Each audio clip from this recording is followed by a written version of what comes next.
Bienvenue sur Parlons de votre mental, le rendez-vous pour venir booster vos ressources psychologiques et votre mindset en écoutant des invités inspirants chaque semaine. Vous souhaitez être performant dans vos réalisations personnelles, professionnelles, tout en étant bien dans vos baskets?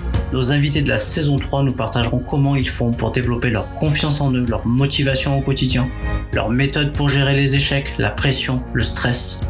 Ils témoignent sur leur capacité de résilience et leur détermination pour toujours aller plus loin, plus haut, en restant positif. Abonnez-vous, ce podcast va devenir votre vitamine pour vous doper vous aussi à vous dépasser pour réaliser vos rêves. Et si nous découvrions notre invité du jour? Bonne écoute à toutes et à tous.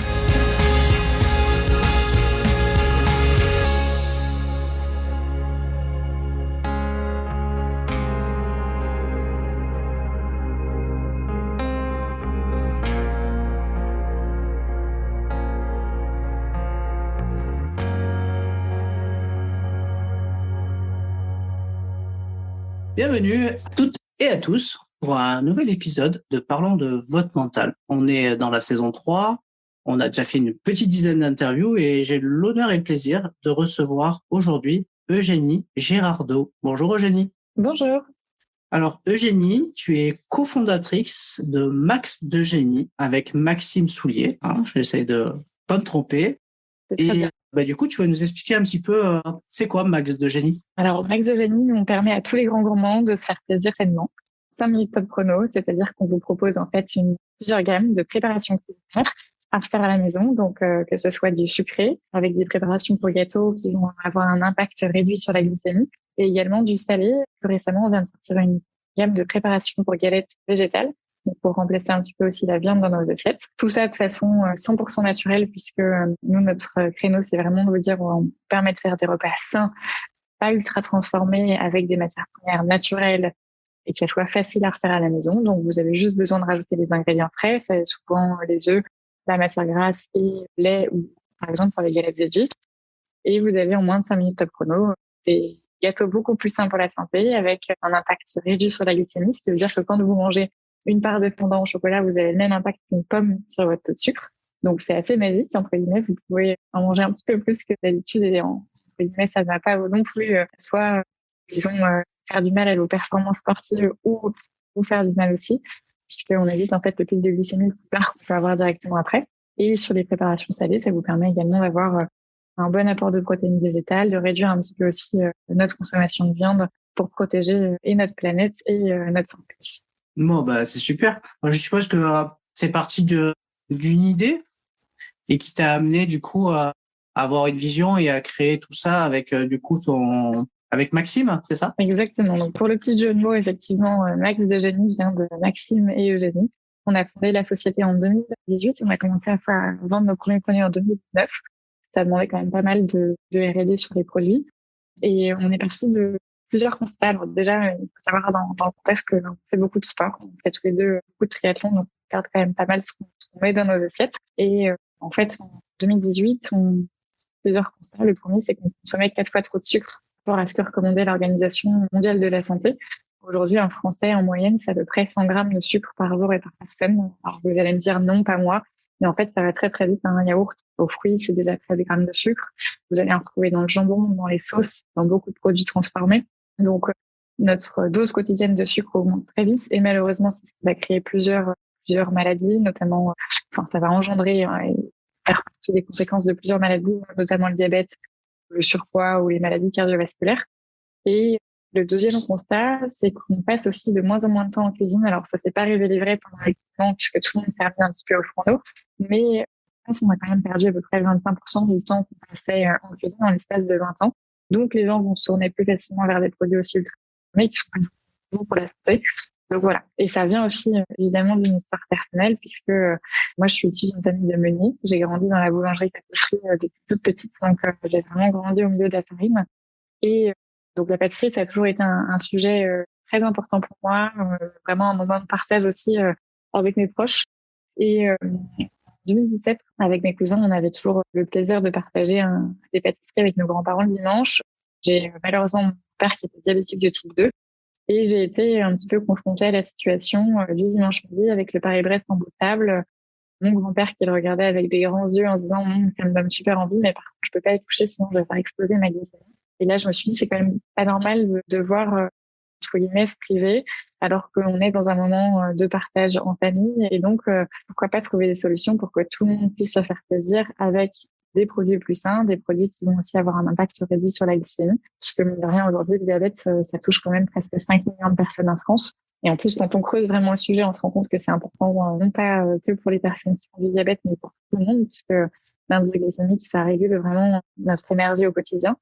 Donc voilà, donc l'histoire est partie de plusieurs points, dont les sujets personnels et aussi fait global qui est on consomme trop de sucre aujourd'hui et trop de produits à transformer. Donc on a voulu apporter un peu notre touche à l'alimentation de demain et apporter des solutions qui soient plus saines et plus fonctionnelles aussi en l'espace de 5 minutes top chrono.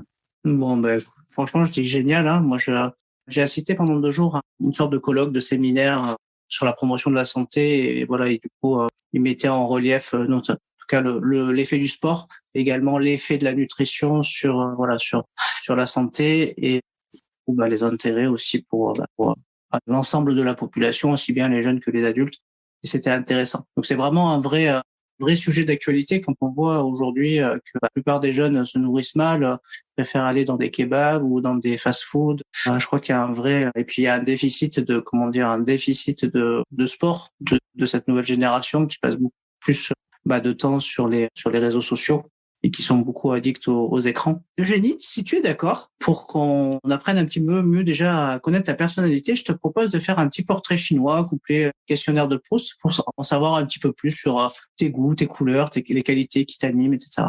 Avec plaisir. Allez, c'est parti. Ok. Alors, Eugénie, si tu étais une couleur, quelle couleur serais-tu et pourquoi? Je serais le jaune, parce que je trouve que c'est une couleur qui est lumineuse, dynamique et qui apporte aussi de la joie, je dirais. Et je pense que c'est important dans le monde actuel et qui est aussi une couleur qui est assez challengeante.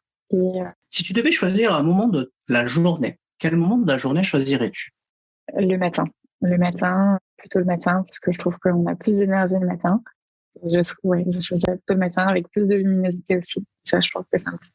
Si tu étais un livre, ou si tu devais choisir un livre qui t'a inspiré, quel livre choisirais-tu? C'est une très bonne question. Alors récemment, j'ai lu le livre de Kylian Jornet. Alors je lis pas beaucoup, j'ai malheureusement pas beaucoup de temps pour la lecture, mais j'ai lu le livre de la biographie de Kylian Jornet et j'ai été très inspirée de par son parcours et humain. Donc ce serait le livre de Kylian Jornet. Si tu étais une citation, quelle est la citation qui te définirait le plus? Difficile comme question. Je suis sûre que j'en ai beaucoup qui pourraient me définir, mais j'en ai pas spécialement qui me viennent à l'esprit maintenant. Si je dirais, alors c'est pas vraiment une citation, c'est plutôt une phrase qui est avant d'abandonner, pense à la raison pour laquelle tu as commencé. Et je trouve que c'est assez fort, notamment dans l'entrepreneuriat, c'est de revenir vraiment sur pourquoi on fait ça. C'est un peu une citation. C'est un peu une citation. Alors, si tu devais citer ta principale qualité, ça serait laquelle? J'aime le challenge. Et je pense que ça, c'est important. Ça, c'est vraiment dans ma vie de tous les jours sur qui je suis, sur mon caractère. Donc, je pense que ça fait partie de mes qualités. Quel est ton principal trait de caractère? Je ne lâche rien. Je pense que c'est ça. La détermination, du coup. Oui, voilà. Je suis très déterminée. Est-ce que tu écoutes des podcasts? Un petit peu. J'en écoute pas beaucoup, mais j'en écoute un petit peu notamment sur le côté business. J'écoute le podcast de Mathieu Stéphanie, Génération Do It Yourself. Si tu étais un sport, quel sport serais-tu?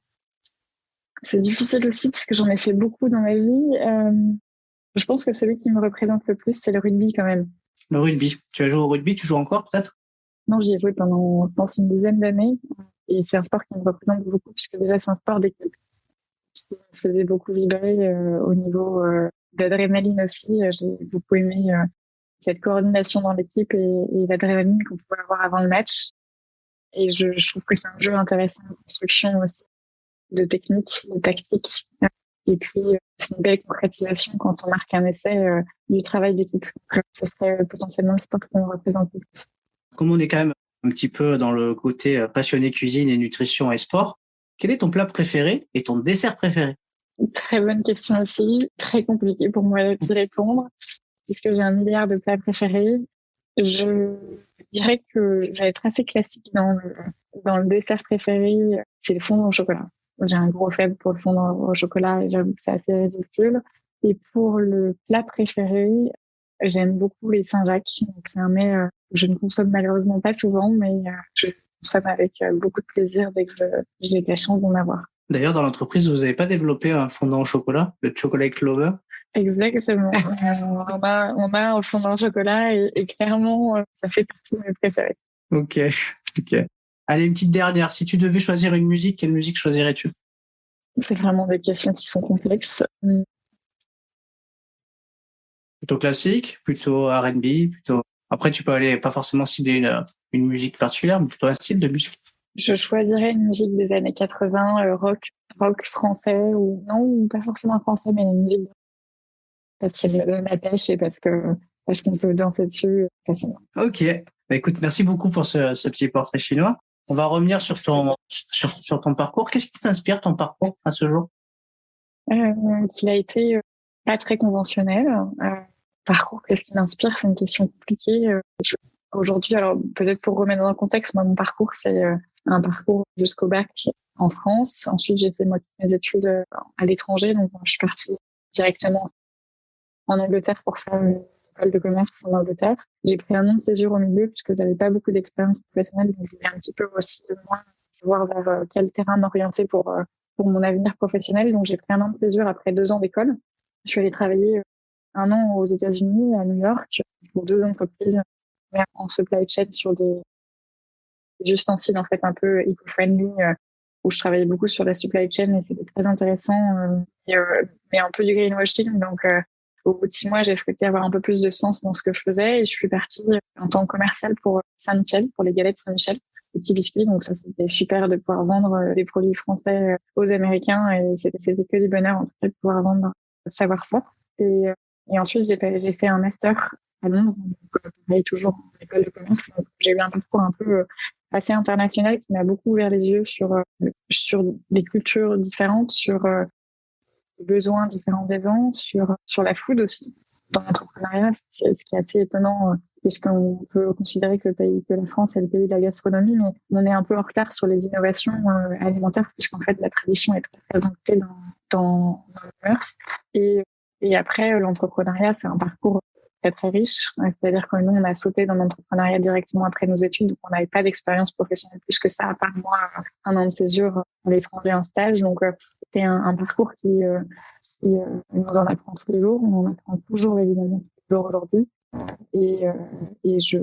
a eu beaucoup de chance d'avoir des gens autour de nous qui nous ont épaulés pour puisse faire ce parcours, puisque voilà, c'est pas facile au quotidien et on sait bien que le parcours d'entrepreneur, c'est un peu des montagnes russes. Donc, on a eu énormément de chance d'être très bien entourés, en tout cas, pendant tout ce parcours. Génial. De quoi tu es le plus satisfaite?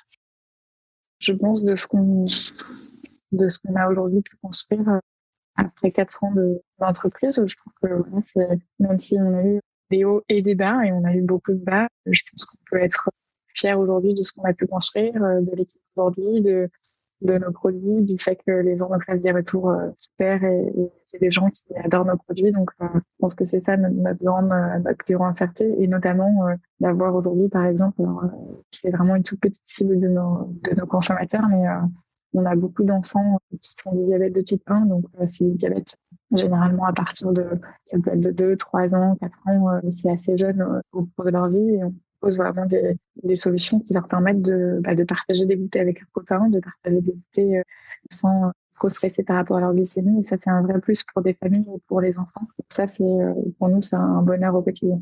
Bah ouais, je comprends. Surtout que les enfants, ils aiment quand même beaucoup le sucré. Et en tout cas, on les incite à manger du sucré parce que la nourriture est sucrée. Mais en tout cas, c'est chouette de pouvoir aider les enfants à pouvoir, on va dire, vivre ces moments de partage avec leurs copains.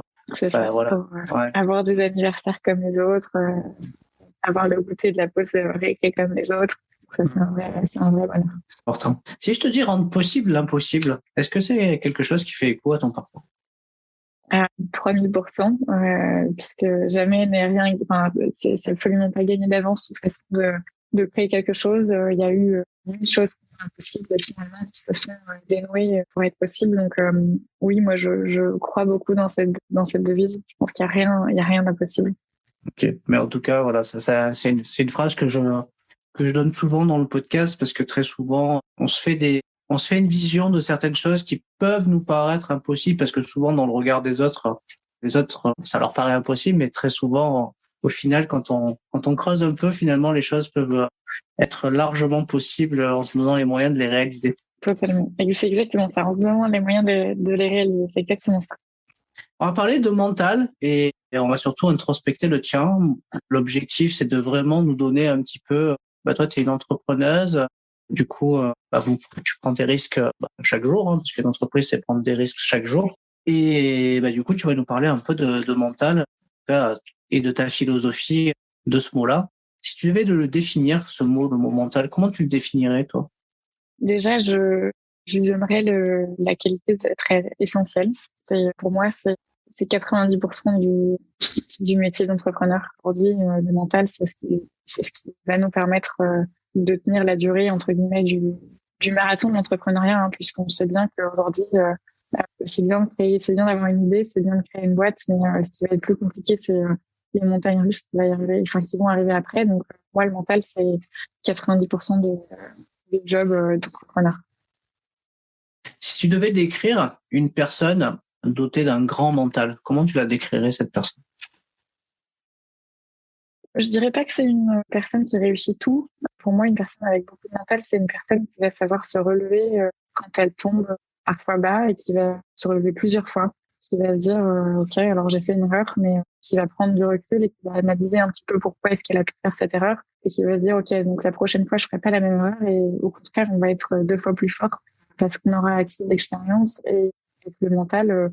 Voilà, pour moi, c'est pas de tout réussir au premier coup, c'est pas de savoir se relever en fait quand potentiellement on est tombé. Est-ce que toi, tu te prépares mentalement? Alors, je dirais que je pense que je le fais pas assez. J'aimerais le faire plus. En fait, aujourd'hui dans notre métier, je pense, d'entrepreneur, on est trop dans l'opérationnel puisqu'aujourd'hui on est une petite structure, on n'est pas nombreux dans l'entreprise, donc beaucoup dans l'opérationnel, ce qui ne nous permet pas de prendre assez de recul pour justement se préparer mentalement. Mais j'aimerais bien le faire. J'aimerais bien le faire parce que je pense que c'est important. Et malheureusement, parfois, on se rend compte que c'est trop tard et que le mental est un peu lâché quand c'est trop tard et que justement, on aurait dû le travailler un peu en amont pour prendre plus de recul. Aujourd'hui, je sais que tu es sportive, du coup, tu as pratiqué plein de sports. Je pense que quand on a cette culture sportive, on assimile en tout cas une manière de se préparer mentalement, parce que quand on fait des compétitions, c'est un peu on se prépare. Est-ce que tu arrives à faire des parallèles entre le sport et ta vie d'entrepreneuse? Moi, à 2000%, pour moi, le sport, déjà, ça fait partie de ma vie. Donc, déjà, de un, c'est essentiel pour moi au niveau du côté entrepreneur pour pouvoir potentiellement 1 ou 2 heures pour me dire c'est mon moment de détente, je vais pouvoir me libérer un peu et c'est le moment où je pense plus spécialement à l'entreprise et que voilà, j'ai besoin de ces moments où je prends un peu de recul. Donc ça, c'est important. Et au niveau pour moi, c'est très similaire. C'est-à-dire que je le disais tout à l'heure, l'entrepreneuriat, pour moi, c'est un marathon.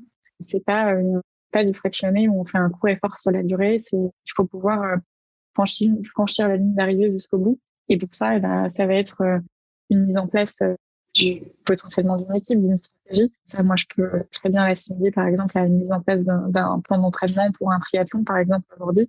Ça va être potentiellement aller jusqu'au bout. Et pour moi, pour franchir la ligne d'arrivée d'un triathlon aujourd'hui, il faut avoir la niaque, il faut avoir l'envie, il faut pouvoir s'inscrire aux courses parce que voilà, pour moi, ça fait partie de mon challenge quotidien aussi. Alors, certains diront que c'est peut-être trop de challenge entre l'entrepreneuriat et la vie sportive. Après, moi, c'est aussi comme ça que je trouve mon équilibre et que je me challenge aussi au quotidien. Mais je pense que dans le mental, en tout cas, le fait d'avoir fait beaucoup de compétitions sportives, ça m'a aussi forgé et ça m'a appris à apprendre à me relever puisque le sport, vous l'avez bien dit tout à l'heure, il y a la version, les paramètres qui sont connus et les paramètres qui sont inconnus. C'est-à-dire que la forme physique le jour de la compétition peut être pas spécialement au top et les aléas de la compétition peuvent faire que potentiellement les résultats ne seront pas ceux qu'on a espérés. L'entrepreneuriat, c'est pareil. On peut pas toujours être au top tout le temps et Mais par contre, on sait se relever, on sait analyser pourquoi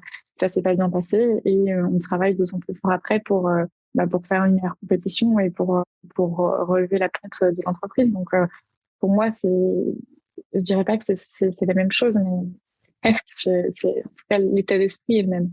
Oui, c'est vrai. Et puis il y a de la concurrence dans les entreprises, il y a toujours une certaine concurrence. Finalement, c'est une quête vers la réussite, un peu comme des athlètes. Oui, totalement. On va parler de confiance en soi et de droit à l'erreur. Est-ce que ta confiance, elle s'est construite avec le temps et l'expérience, ou dès le départ, tu as déjà eu une base de confiance solide? Non, je suis pas quelqu'un qui a énormément confiance en soi. J'ai besoin quand même d'avoir. Non, clairement, je pense que c'est via l'expérience aujourd'hui. Et puis la confiance, elle est jamais 100% acquise. En fait. On sait qu'on est sujet aussi des choses qui allaient moins bien, que ce soit au niveau du sport ou au niveau de l'entreprise. Donc, elle se construit au fur et à mesure, je pense, avec les expériences qu'on a pu vivre. Je pense que elle se fait aussi avec les gens qui sont autour de nous, qui nous accompagnent. C'est pas, je pense, quelque chose de unique. La confiance, elle se construit, je pense, au fur et à mesure. Ouais. Après, je pense que chacun, c'est un petit peu, en tout cas pour moi, de mon côté, je pense qu'elle s'est construite au fur et à mesure et elle n'est pas 100% acquise. Aujourd'hui, j'ai encore énormément de choses à apprendre. J'ai beaucoup de travail à faire sur certains sujets. Je sais que j'ai des points faibles, j'essaie de les points. Et pour avoir cette confiance en moi, je pense qu'il faut que je travaille sur certains sujets. C'est quoi ton positionnement sur le droit à l'erreur? Je suis totalement, et c'est ce qu'on essaie, je pense, de communiquer aussi à notre équipe. Pour moi, le droit à l'erreur, au début d'une expérience, les gens ont le droit à l'erreur de 100%. En commençant dans l'exogénie, on n'avait aucune expérience dans la loi alimentaire spécifiquement, apparemment un petit peu chez Michel. Mais si on n'avait pas eu le droit à l'erreur au début de notre aventure, on n'en serait pas là. Et heureusement, je pense que c'est comme ça qu'on apprend le mieux. C'est-à-dire, on apprend de ses propres erreurs. Et donc, je pense qu'au début d'une expérience, pour moi, le droit à l'erreur, il est important. Au fur et à mesure, je pense que il se réduit, évidemment, puisque quand on a acquis une certaine expérience dans un domaine, au bout d'un moment, le droit à l'erreur, il faut qu'il soit quand même maîtrisé sur le sujet sur lequel on travaille. Et si on veut potentiellement rester expert dans un domaine, dans un métier, il faut que le droit à l'erreur soit quand même limité. Mais je pense qu'on a toujours un droit à l'erreur. L'erreur est humaine, on a le droit de les faire. Et au contraire, je pense que ce qui est important après l'erreur, c'est de savoir analyser pourquoi l'erreur a été commise. Et pouvoir potentiellement justement se remettre en question suite à cette erreur. Je pense que c'est surtout le sujet important, c'est de pouvoir se remettre en question. Et donc pour moi, le droit à l'erreur il est humain et je suis assez ouverte sur le sujet, à éventuellement quand on se considère comme expert sur certains métiers, où là, le droit à l'erreur est réduit, mais encore une fois, pour moi, il faut pas l'oublier et il faut jamais l'interdire puisque l'erreur est humaine. Si je te dis le regard des autres, est-ce que ça t'évoque quelque chose? Oui, ça m'évoquait beaucoup avant mes études en Angleterre, parce que j'étais quelqu'un de très timide. Je faisais très attention à ce que pensaient les autres. C'était très important pour moi. Après un passage en Angleterre, où pour le coup la culture est un peu plus ouverte, je pense qu'en France, je suis revenue en me disant de toute façon, j'ai rien à perdre, donc pourquoi pas faire ce que j'ai envie de faire et puis les autres, en fait, on s'en fiche un peu et puis je vis ma vie. Donc, je pense que ce passage en Angleterre et à l'étranger m'a beaucoup aidé justement à me détacher de ce regard des autres, beaucoup moins timide. Ça a été un vrai plus pour moi. Et je pense qu'à partir du moment où on se détache un peu du regard des autres, ça nous laisse un peu plus libre aussi de faire ce qu'on a envie de faire. Donc, je pense que moi, j'en ai été un peu malade de ce regard des autres, de par cette timidité un peu maladive au début. Et ça m'a beaucoup libérée, justement, de pouvoir me détacher de ce regard des autres et de me dire, en fait, de toute façon, t'as rien à perdre et tu le fais pour toi. Donc, vas-y. C'est ton expérience, du coup, en Angleterre, mais aussi à New York. Je pense que ça t'a aidé. Oui, totalement. Je pense que déjà, les cultures anglo-saxonnes sont un peu portées peut-être sur le regard des autres. Alors, évidemment, je pense que ça dépend des expériences de chacun. Ça m'a beaucoup aidé à me lancer, ouais, je pense que c'est plus ça. Parce qu'ils ont quand même une plus grande culture de l'entrepreneuriat qu'en France. Oui, et ils ont une culture d'ailleurs de dire, alors moi c'est ce qu'on m'a toujours dit, c'est de dire aujourd'hui en France, on m'a dit que si l'entreprise ne fonctionnait pas au premier coup, si on voulait recréer une deuxième boîte, les banques ne prêteraient pas de l'argent. C'est souvent ce qu'on dit aujourd'hui en France, alors qu'aux États-Unis, au contraire, ils vont regarder le CV, ils vont se dire, OK, donc vous avez potentiellement la première boîte que vous avez fondée, aujourd'hui, elle fonctionne plus. Bah écoutez, justement, on va vous prêter de l'argent puisque vous avez appris vos erreurs et puis je suis sûre que sur cette deuxième boîte, vous ne ferez pas les mêmes erreurs. Donc, c'est pas du tout la même mentalité aujourd'hui. On est plus sur le concept de l'apprentissage d'essais-erreurs et en se disant que du coup, plus on essaie, plus finalement on a des chances de réussite au bout. Après, je pense que les mentalités sont aussi en train de changer en France et on reste dans un très beau pays pour entreprendre. Mais effectivement, je pense que la mentalité, en tout cas anglo-saxonne, sur le sujet, sur l'entrepreneuriat, est beaucoup plus ouverte que la mentalité française. D'où l'intérêt d'aller, quand on fait des études, notamment dans le commerce, d'aller voir un peu ce qui se passe ailleurs. Totalement. On va parler de motivation. Quand on est entrepreneur au quotidien, comment on fait pour se motiver chaque jour? Alors nous, il y a un truc qui nous motive beaucoup, c'est de rencontrer nos clients. Alors nous, on a un produit qui est en B2C, donc on a la chance de pouvoir les vendre aux clients directement et voir l'impact que ça peut avoir sur nos clients, les retours clients. Ça, c'est une motivation quotidienne qui est incroyable. Ça, c'est un sujet. Après, on a de la chance d'être deux cofondateurs. Donc, quand il y en a un qui est un peu moins motivé, souvent, l'autre nous tire vers le haut et inversement. Donc ça, je pense que c'est très important. C'est surtout d'être bien entouré parce que on a beau avoir un mental d'acier, le marathon de l'entrepreneuriat, il faut quand même pouvoir le vivre au quotidien. Et nous, ça fait 4 ans aujourd'hui. Je vais pas vous mentir, il y a eu des fois où moi, au tout début de l'aventure, j'ai appelé mes parents en pleurant, en disant on n'y arrivera jamais, ça va être terrible. Et j'ai eu énormément de chance d'avoir des gens autour de moi qui me disaient si, en fait, vous allez y arriver, vous allez vous accrocher. Et je pense que d'être entouré quand on se lance dans l'entrepreneuriat, c'est essentiel. On n'a pas le choix. Il faut avoir des gens qui, au quotidien, nous aident et nous boostent aussi parce que voilà, mentalement, c'est quand même des charges qui sont lourdes à porter. Et donc, pour moi, la motivation, elle effectivement, elle vient du mental d'acier qu'on peut se créer au fur et à mesure, mais elle va venir aussi des gens qui nous entourent, que ce soit nos clients, des proches, des gens avec qui on travaille. Pour moi, il faut aller essayer de puiser un petit peu cette motivation aussi dans les gens. Oui, l'environnement, il est important, hein, d'avoir des gens qui soutiennent et qui croient dans le projet. C'est très important. Oui.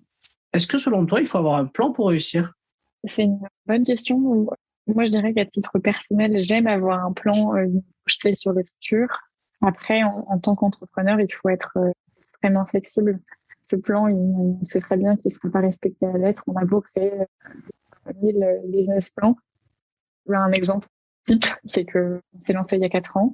Pendant ces 4 ans, on a eu 2 ans de Covid. On a eu la guerre en Ukraine, des inflations de matières premières, des ruptures de matières premières.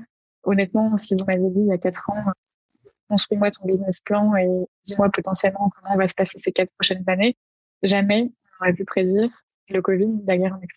Oui, je pense que c'est important de savoir où on va. En tout cas, moi, dans mon cas, j'ai besoin de savoir où je vais. Par contre, je pense qu'une qualité principale d'un entrepreneur, c'est de savoir être flexible et de savoir rapidement se retourner et s'adapter, en fait, aux conditions actuelles, puisque voilà, les 4 dernières années nous ont prouvé à quel point il fallait savoir potentiellement se tourner sur des idées potentiellement différentes, sur d'autres fournisseurs de matières premières, se tourner sur des canaux de distribution différents. Et je pense que cette flexibilité, elle est clé, parce que on a beau imaginer un plan parfait et au final, on sait que ça se passe jamais comme ça. Et même les investisseurs savent que le business plan potentiellement va varier en fonction des conditions sur les prochaines années. Donc, je pense que ça dépend des gens. Il y a des gens qui fonctionnent très très bien juste sous la pression et qui n'ont pas besoin d'avoir de plan. Moi, dans mon type de caractère, j'ai besoin d'avoir un plan à long terme.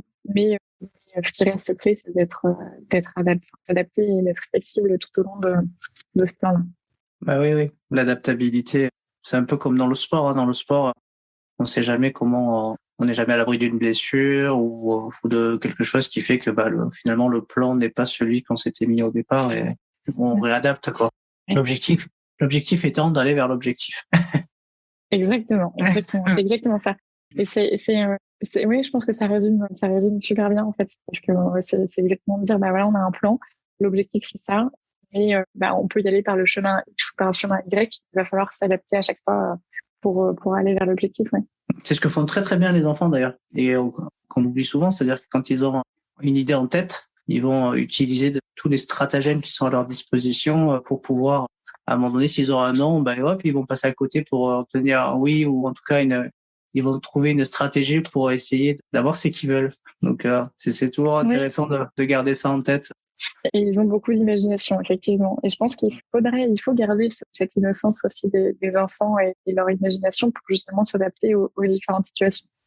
On va parler un peu de pression et de stress. Je suppose que voilà, quand on est entrepreneur, on vit la pression, on peut vivre des stress positifs ou des stress plutôt inhibants. Comment tu fais pour gérer au mieux ces périodes-là? Est-ce que tu as des techniques, des choses que tu utilises? Alors j'aimerais vous dire que je fais beaucoup de méditation et je fais du yoga. J'ai pas le temps, malheureusement. J'aimerais beaucoup plus mettre en place ce genre de choses. J'ai beaucoup entendu parler de la sophrologie, etc. Donc c'est des sujets que j'aimerais vraiment travailler sur le long terme. Aujourd'hui, moi, mon seul moyen de décompresser un petit peu, c'est le sport. J'essaye d'en faire au moins 1 heure par jour. Et c'est vrai que ça m'aide beaucoup à sortir un petit peu du quotidien de l'entreprise, puisque c'est vrai que ça reste une charge mentale qui est quand même assez importante. Mais voilà, pour l'instant, moi, c'est que le sport, mais j'aimerais poser dans plus de sujets de sophrologie, des sujets, voilà, un petit peu plus spirituels aussi, parce que je pense que c'est important pour le long terme, vraiment de stabiliser aussi ce côté stress et charge mentale. Oui, on en parle beaucoup de la santé mentale, et c'est vrai que le sport, c'est une vraie solution, je veux dire, pour pouvoir se défouler, s'oxygéner. Alors après, il y a tout type de sports qui peuvent être utiles à chacun. À chacun de choisir, comme je dis, c'est à chacun de choisir le sien. L'objectif étant de choisir un sport qui nous plaise et qui nous passionne, où on va se tenir à faire régulièrement. Et pas, j'en fais un jour et puis j'arrête une semaine, et tenir sur la régularité. C'est un peu ça. Allez, une de nos dernières questions. Pour avoir une force mentale, il paraît qu'il ne faut rien lâcher. Qu'est-ce que tu en penses? Je suis pas 100% d'accord. Je pense qu'on a le droit à des breakdowns. Je pense qu'on a le droit de lâcher de temps en temps. Au contraire, ça décharge mentalement. Et au contraire, je pense que si on est toujours à fond et on laisse jamais rien transparaître, ça peut être dangereux justement pour arriver jusqu'à l'objectif. Donc moi, je suis caractère est quand même d'être déterminé, de jamais rien lâcher. Je m'autorise quand même sur le long terme à me dire ok, là ça va pas, tu peux relâcher un petit peu, tu as besoin de prendre du recul, et justement c'est ce qui va me permettre sur la durée de rien lâcher. Donc après, encore une fois, je pense que c'est des sujets qui sont très personnels et qui dépendent du caractère de chacun, mais moi j'aurais tendance à dire que au contraire, la force mentale en fait elle est plutôt dans le sujet de se rendre compte qu'on a besoin de prendre du recul et justement de lâcher un petit peu, et justement pour ne rien lâcher en fait sur la durée. Ok. C'est des questions qui sont compliquées quand même. C'est des questions qui sont profondes, dans lesquelles je ne suis pas spécialisée, mais c'est très intéressant et j'aimerais bien m'y pencher plus, puisque je suis convaincue que c'est 90%, je le disais tout à l'heure, du métier d'entrepreneur, de pouvoir aussi gérer cette charge au quotidien et mentalement de pouvoir être au top tout le temps. Oui, mais de toute façon, moi, je compare souvent les entrepreneurs à des athlètes. C'est comme dans le sport, il y a une quête, et il faut s'entraîner quotidiennement pour pouvoir aller sur un résultat qu'on ne connaît pas d'avance. Donc, on peut juste se donner l'intégralité des moyens pour se donner cette chance de réussir, mais on ne sait jamais le résultat final, s'il va être, on va dire, au-delà de nos espérances, un petit peu moins. Enfin, donc voilà, la seule chose qu'on peut se dire, c'est de se donner tous les moyens, de travailler, d'aller faire les choses avec passion et envie, parce qu'on sait très bien que sur le côté motivation, ce qui vient nourrir en tout cas cette quête, c'est le plaisir de le faire, et ensuite ressentir que chaque jour on progresse dans ce qu'on fait. Et c'est ce qui vient aussi entretenir la flamme, j'ai envie de dire. Oui, c'est vrai que je l'avais pas du tout évoqué sur ce qui donne la motivation, mais oui, c'est le côté de se rendre compte aussi qu'on avance. On monte chacune des étapes et qu'on se dirige vers l'objectif. Et ça, de se rendre compte du chemin parcouru aussi, c'est très motivant. Merci beaucoup, Eugénie, en tout cas pour cette interview, et puis sur ton témoignage et sur ta vision des choses, sur cette partie un peu mentale de l'entrepreneur, mais puis on a fait aussi des liens avec le sport. Alors, la tradition veut que l'invité clôt le podcast avec quelque chose qui te tient à cœur de relayer auprès des auditeurs, quelque chose vraiment qui a du sens pour toi et que tu as envie en tout cas de communiquer. Déjà, je me permets de te remercier pour l'accueil du podcast. C'était très agréable et très sympa et j'ai l'occasion d'échanger sur le sujet parce que c'est un sujet qui m'intéresse beaucoup. Et alors, pour clôturer le podcast, pour potentiellement les auditeurs qui nous écoutent, je pense que ce qui est important, c'est de croire en ses rêves et de justement faire que l'impossible peut être possible. Je pense que si on s'en donne les moyens, aujourd'hui, ça sera tout à fait faisable. L'entrepreneuriat, c'est un parcours qui est très enrichissant, qui nous nourrit au quotidien. Alors, c'est challengeant, encore une fois, mais je pense que bien accompagné, c'est quelque chose qui crée, qui nous met aussi. Donc voilà, pour moi, il faut rien lâcher sur ses rêves et il faut se faire accompagner du mieux que vous pouvez justement pour les réaliser. Et voilà, c'est à peu près tout de croire dans vos projets et c'est surtout ce qui me tient à cœur parce que moi je trouve que l'entrepreneuriat est une aventure formidable et que moi on s'enrichit tous les jours de rencontres de faire, des projets qu'on lance, donc c'est une chance incroyable, je pense, de pouvoir être. Merci beaucoup, Eugénie. Si on veut retrouver en tout cas les différents produits que vous avez créés, on peut aller les retrouver où? Sur notre site internet www.maxdegenie.com et également en magasin bio, dans certains magasins bio un petit peu partout en France, dans les magasins comme Davic, Biocoop, Naturalia, Bio C'est Bon, SoBio. Donc là, vous pouvez retrouver nos produits. N'hésitez pas à aller voir une carte sur notre site internet pour voir les magasins qui nous commercialisent. Et puis après, sur les réseaux sociaux aussi, on a Instagram, répond à tous nos messages. Donc, ravi en tout cas d'avoir vos retours sur les produits et même, si vous voulez me poser des petites questions, on est d'avoir sur les réseaux sociaux. Merci beaucoup. Et puis, je souhaite une longue vie à votre aventure entrepreneuriale, parce que c'est chouette de pouvoir œuvrer, en tout cas, pour du coup la santé du plus grand nombre. Voilà, de réduire le sucre et puis voilà quoi. Qui dit bonne santé, dit moins de médicaments et plus de bien-être. Donc c'est chouette. Exactement. C'est plutôt du préventif que du curatif, c'est pouvoir se faire plaisir avant et puis surtout nos produits sont quand même gourmands, donc c'est aussi le plaisir avant. Merci beaucoup. C'est vrai, le plaisir avant. Merci à toi, Sébastien.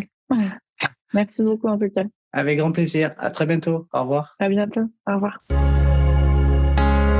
Si cet épisode t'a plu, tu peux le partager en me taguant ou en lui laissant 5 étoiles sur Apple Podcast.